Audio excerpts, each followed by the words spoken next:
Hello Cancer, Sun, Moon, Rising, and Venus signs. Kamusta kayo? Sana po nasa mabuti kayong kalagayan. Welcome back po sa Star Tarot.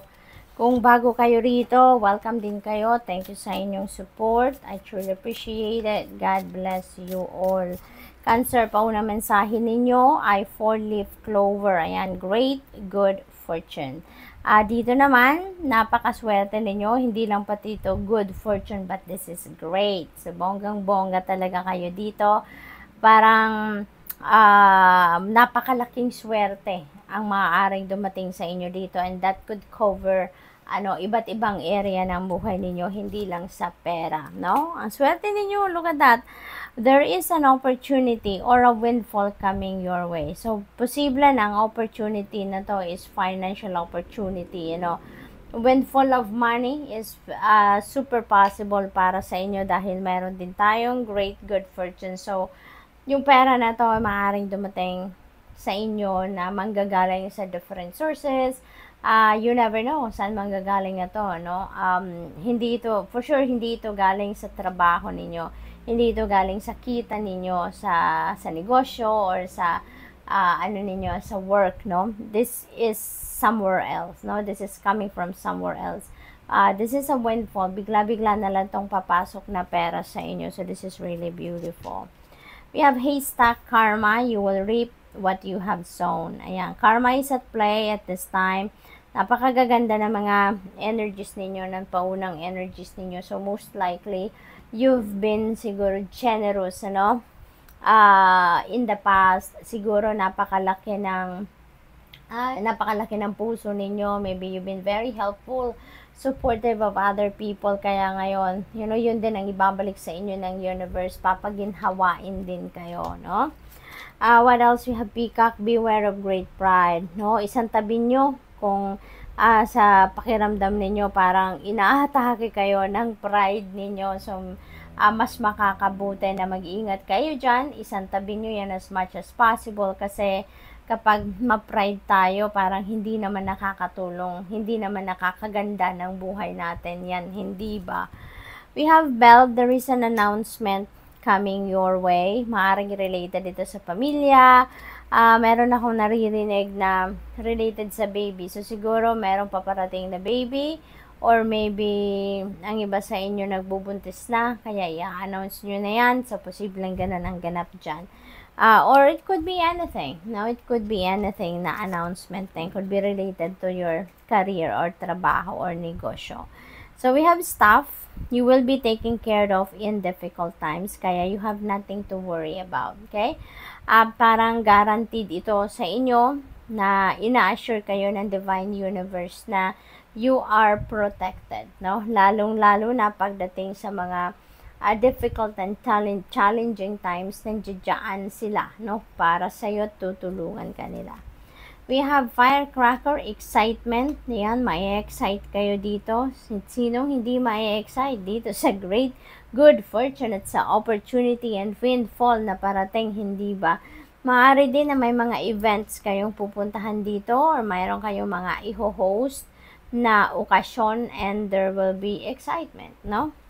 What else? We have club.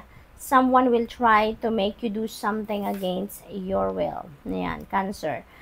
Someone will try to do something against your will dito. Kaya, nasa sa inyo na yan on how you're going to approach or handle this situation. So, what else? We have owl. Good advice from a wise person. Siguro, naghihingi kayo ng advice. Maaaring may mga nilalapitan kayo dito na hihingian ninyo ng advice, hihingian ninyo ng gabay, hihingian ninyo ng input nila, no? At maybe you're going to receive, no, a good one para makatulong din sa inyo. Siguro maririnig din ninyo dito ang isang good advice from a wise person na nilapitan ninyo, which is good. We have shark, take care or there will be a loss of material wealth. Ayan, so mag-iingat kayo. This is a warning para sa inyo na take care sa inyong paggasto, sa pagmamanage ng inyong pera. Otherwise, maaaring mabawasan ang inyong kayamanan or alam mo yun, makompromise ang inyong kayamanan dito. Kaya mag-iingat kayo sa inyong paggagastos make sure na namomonitor ninyo ang in and out ng inyong pera. Okay? We have fair man, dealings, a relationship with a man with blonde, gray, or white hair. So, siguro, si fair man is a foreigner. No? Maaring you're going to be dealing with this person around this time, and this could be anyone, ano? Maaring boss ninyo to, asawa ninyo, manliligaw ninyo, or boyfriend ninyo, si fair man. Maaring yung excitement na event na yan could be related to him, no? We have flute, disappointment in a friend or lover, ayan. So, maybe talaga, either or, no? It's either friend mo to si fair man or lover mo siya. At maaring ma-disappoint ka sa kanya. So, posibleng ganun ang ganap dyan. So, good luck, Cancer, and that's all I have for you for today. Thank you for watching. Love and light. Namaste. Hello, Scorpio, Sun, Moon, Rising, and Venus signs. Kamusta kayo? Sana po ay nasa mabuti kayong kalagayan. Welcome back po sa Star Tarot. Kung bago kayo rito, welcome din kayo. Thank you sa inyong support. I truly appreciate it. God bless you all, Scorpio. Mga paunang mensahe ninyo ay ring, a marriage will take place, either romantic or business. Yan, so merong kasalang magaganap dito. Maaring kayo yan or posibleng maiimbitahan lang kayo sa isang kasalan. Posibleng ganon. Posible din na business partnership itong papasukin ninyo, Scorpio, no? Makikipagsosyo kayo.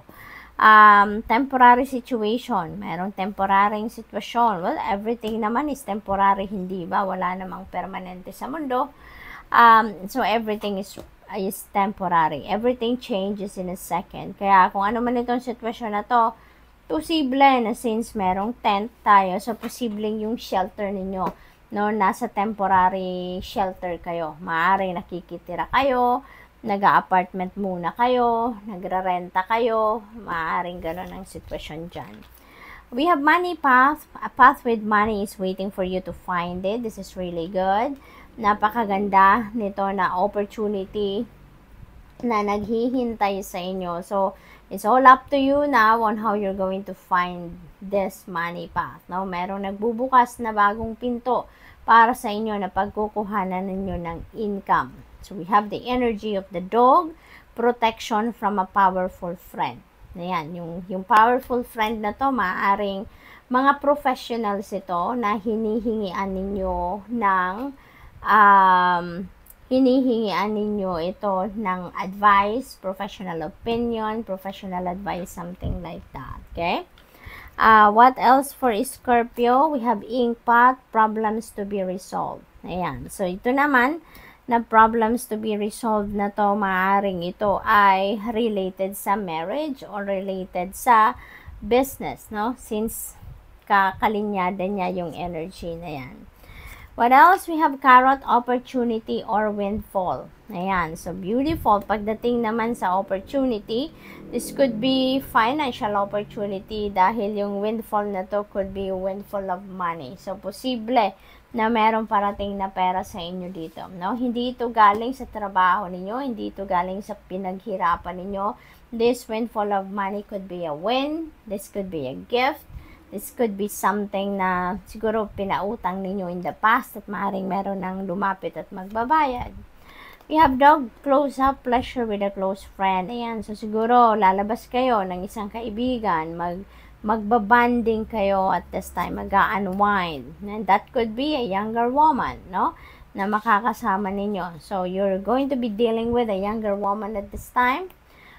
Posible din na si younger woman is a protective friend. Maaring siya yung lalapitan ninyo, maaring siya yung professional na makakausap ninyo. We have hand in need of help, assistance, and guidance. Ayan. So, posibleng kayo to na nangangailangan ng tulong, nangangailangan ng advice, nangangailangan ng assistance na related siguro dito sa problema, no? Kung ano man yan. We have a crown, honor and respect will come to you. This is really good because you've earned this. Pinaghirapan ninyo to, pinagsikapan ninyo yan at ngayon, you know, madadating na din, no? Kung ano man ang bunga ng inyong pagsisikap dyan. You've earned that respect from other people, so good for you. Meron tayong regalong matatanggap, Scorpio. Hindi pa natin alam kung ano to because sarado pa yung box. But this could be tangible or non-tangible gift. So, maaring material na bagay yan, mahalaga sa'yo. Posible din naman na non-tangible tulad na lamang ng opportunity. Maaring financial opportunity ang dumating sa inyo dito. We have shield. You need to defend yourself. Okay? So, maaring related ang sitwasyon na to dito sa younger woman na ito, no? Maaring merong hindi kayo pagkakaintindihan with this person at maybe pinuprovoke niya kayo. Kailangan ninyong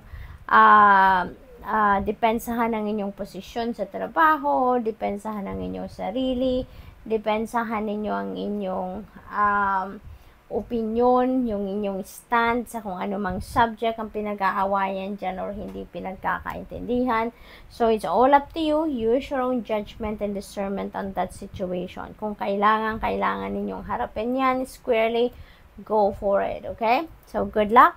That's all I have for you for today. Thank you for watching. Love and light. Namaste. Hello Pisces, Sun, Moon, Rising, and Venus signs. Kamusta kayo? Sana po nasa mabuti kayong kalagayan. Welcome back po sa Star Tarot. Kung bago kayo rito, welcome din kayo. Thank you sa inyong support. I truly appreciate it. God bless you all.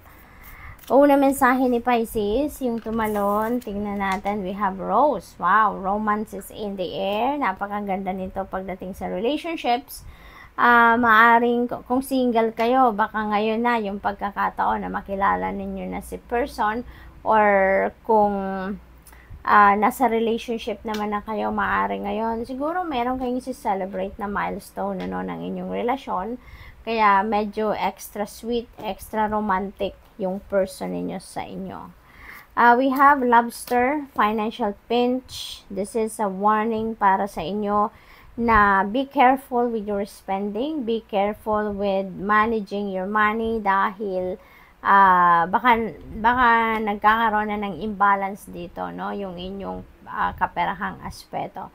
So, para maiwasan ang financial pinch, pairalin ninyo ngayon ang inyong financial discipline at pag-aralang mabuti ang inyong budget, no. Make sure na yung gastos ninyo ay balanse lang, no, doon sa kung ano ang pumapasok.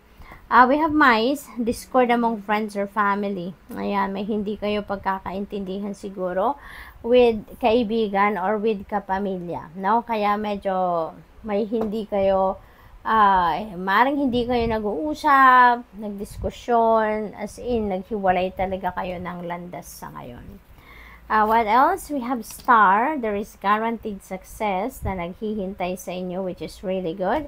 That could be related to anything sa buhay ninyo. Whatever it is na pinagsisikapan ninyo sa ngayon, pagtatagumpayan ninyo yan. No?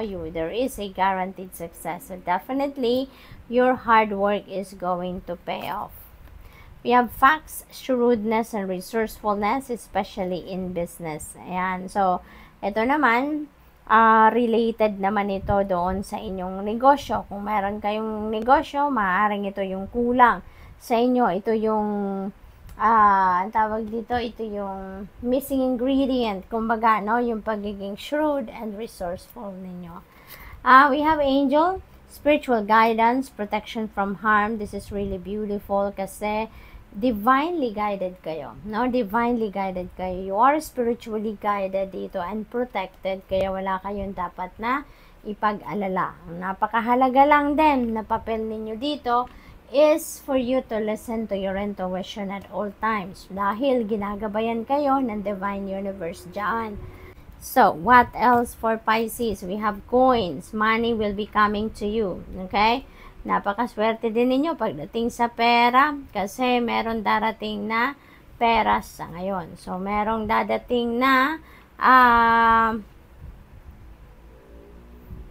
swerte pagdating sa inyong kaperahang aspeto. Maaring yung guaranteed success na to is related to money, no? So, posibleng ganun ang ganap dyan.